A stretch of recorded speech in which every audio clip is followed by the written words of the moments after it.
Ever notice how small talk feels like chewing cardboard? That heart-racing moment when words vanish and you're left staring like a buffering video. What if I told you conversations aren't about being interesting? They're about spotting interesting things. Let's go back to last Tuesday. Me, clutching a lukewarm drink at a garden party, watching a stranger water a cactus, like it owed her money. My brain screamed, "Say something clever!" But my mouth, dead silent. We've all been there. Awkward pauses aren't landmines, they're loading screens. Your brain isn't empty. It's choosing from dozens of replies. Videos die in silence. You don't. Pro tip, the more you panic about the quiet, the louder it gets. Here's the game changer. Become a social detective. People leave clues in every sentence. When someone says, "I planted tomatoes last weekend," they're not giving a plant lesson. They're handing you a clue. Ask, Roma or beefsteak? Bird wars or perfect harvest? Ever accidentally grow a pumpkin? Curiosity turns small talk into real talk. But here's why most fail. They treat chats like tennis, waiting to serve their own story. Take my cousin Dave. At a bookstore, he saw someone reading The Secret Life of Plants. Instead of asking, "Oh, what's that about?" he blurted, "Wait, do you think plants judge us for forgetting to water them?" 2 hours later, they were arguing if ferns hold grudge. Dave's secret? He treated the chat like a mystery story, not a speech. Look for simple clues, not job titles. That coffee stain on their sleeve? Battle scar from the morning rush? The cracked phone case? Survivor of the Great Drop? You're not Sherlock, just someone who pays attention. Take my neighbor's plant trouble. She said she spent all weekend repotting. Instead of nodding blankly, I noticed dirt under her nails. Let me guess. Cactus fight? She lit up. It stabbed me. Now they're in quarantine. Suddenly we were swapping stories about her prickly roommates and my basil plant that died of spite. That's the power of noticing small things. It turns small talk into story time. Here's the secret sauce. Collect hobbies like trading cards.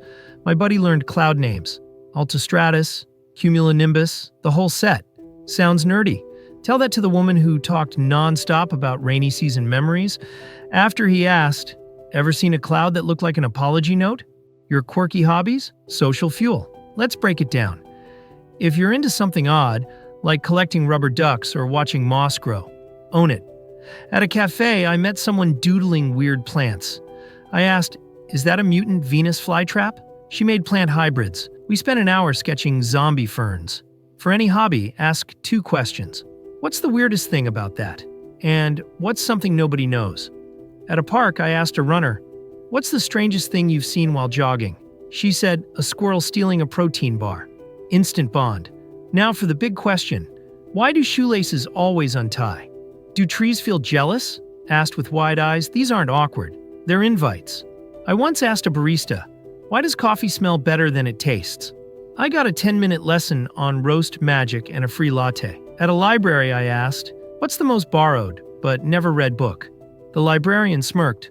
War and Peace. Tolstoy's ghost doesn't mind. But let's be real, sometimes the spark isn't there. That's fine. Chats are gardens, not battles. If someone's more closed off than a Venus flytrap, smile and move on. You can't force a cat to play. Here's the dead plant rule. If they reply in grunts, dead plant. If they check their phone, dead plant. If they say cool 17 times, dead plant. Save your social energy for talks that light you up. Last week, a dog park. A guy was untangling his golden retriever. Instead of "cute dog," I said, "Is that the 2023 Leash Knot World Championship?" He laughed. More like bronze medal. We spent 20 minutes inventing dog Olympics. Synchronized tail wagging, extreme nap-taking, high-speed squirrel chases. If you take one thing, small talk isn't about you. It's about turning their everyday details into sparkles. Notice the worn bookmark in their novel. Ask about the doodles in their planner. Comment on their mismatched socks like they're art.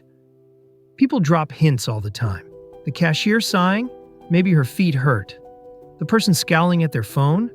Could be a messy text. When you switch from "what do I say" to "what's already here," chats become little treasure hunts. Yes, you'll flop sometimes. I once asked a baker, "Why are croissants so dramatic?" He glared. They're French. But 9 times out of 10, people love being noticed. We all walk around with invisible signs. Notice me. But do it casually. So next time silence hits, relax. Your job isn't to perform, it's to explore. The world's full of hidden stories. That woman with carnivorous plants, she's running a tiny monster farm. The guy with a bandaged thumb lost a fight with a stapler.